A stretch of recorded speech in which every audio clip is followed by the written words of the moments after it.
It's a great honor for me to have Cecil J. Williams. He's an American photographer, publisher, author, inventor. He's best known for his photography documenting the civil rights movement in South Carolina, beginning in the 1950s. Cecil is now 82 years young, and over the course of his lifetime, he has taken over 600,000 photos. In the summer of 2019, he opened the Cecil Williams Civil Rights Museum and Institute for Social Innovation to house hundreds of images and artifacts from the civil rights movement. Now, Cecil joins me today to discuss his experience growing up Black in the South, his career covering the civil rights movement, and his thoughts on the state of race relations in America today and the protests that are going on. Welcome, Cecil. As I said, it is an honor to have you on our show. I really appreciate your time. Thank you for coming. Did you ever photograph Dr. King?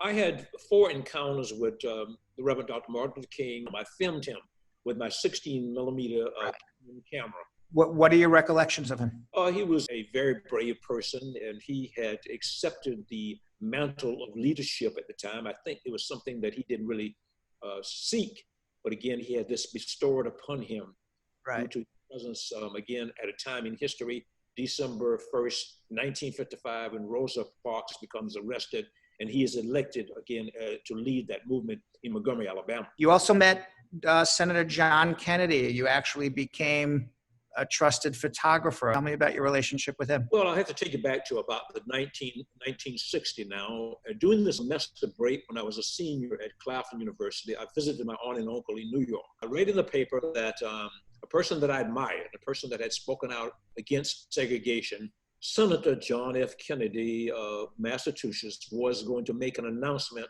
at the Roosevelt Hotel on the east side of New York. And I didn't have my press credentials with me, but nevertheless, I was making my way into the hotel, and 2 hotel security people saw me.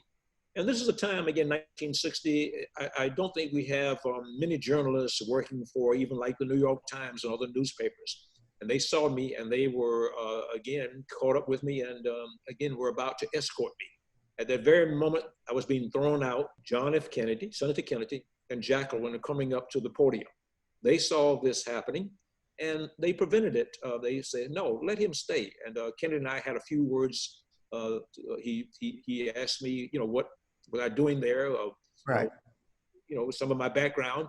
And so here we are talking before a room full of journalists. He gave me his personal business card, Hyannisport, Massachusetts, and I shared my pictures. And on the course of the next, say, 4 months of his announcing at that hotel that he was going to be a candidate for the presidency, I became a very close, I think, friend with Senator John F. Kennedy, and of course, photographed him many, many times. So you photographed him through the whole presidential election? Yes. And when he became president, you were not invited into the White House to continue to photograph? In the 60s were, again, kind of lean. I'm just getting out of college. I was invited, had a personal invitation, in fact, to visit the White House in the inauguration, but I was not able to attend. Both of these men we just talked about, Dr. Martin Luther King, President Kennedy, both got assassinated. Tell me how you felt about each of those assassinations. Seeing John F. Kennedy being shot affected me for quite a while afterwards. It was a period of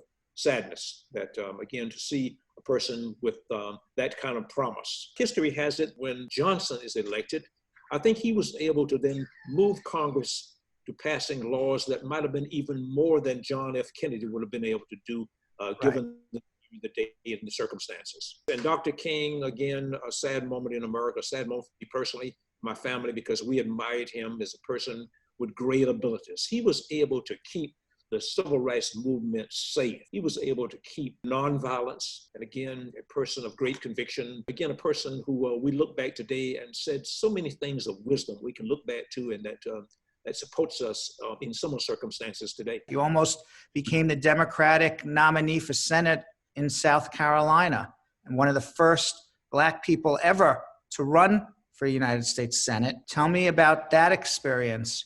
As a teenager, I was very much taken back by the words from United States Senator and our one-time Governor, Strom Thurmond. Often he would come on the radio and never be able to seemingly pronounce the word Negro. He would say Negra.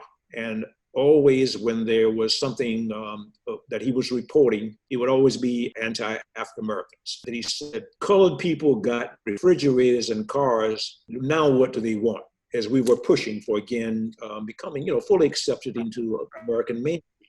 So I vowed that when I became of age, you have to be 33 years old to run for the United States Senate. So in 1985, I, for the first time, got enough money together to file to become a candidate in the Democratic primary in 1985.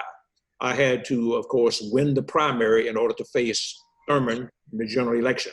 But however, I was defeated by a close margin. I lost by 300 votes. I only had a $500 campaign treasury. How did you get your word out? I think people fail to realize that having so little, but yet running for high office, that alone, I think, inspired people say that might have said, well, hey, let's help this underdog. In 1995, still wanting to have someone else replace Strom Thurmond. He talked against the passage of the Civil Rights Movement, and through his lifetime really was anti-Black. So I ran again, and this time the competition was a multimillionaire. But this time I did have a larger amount in my treasury. This time I had $800.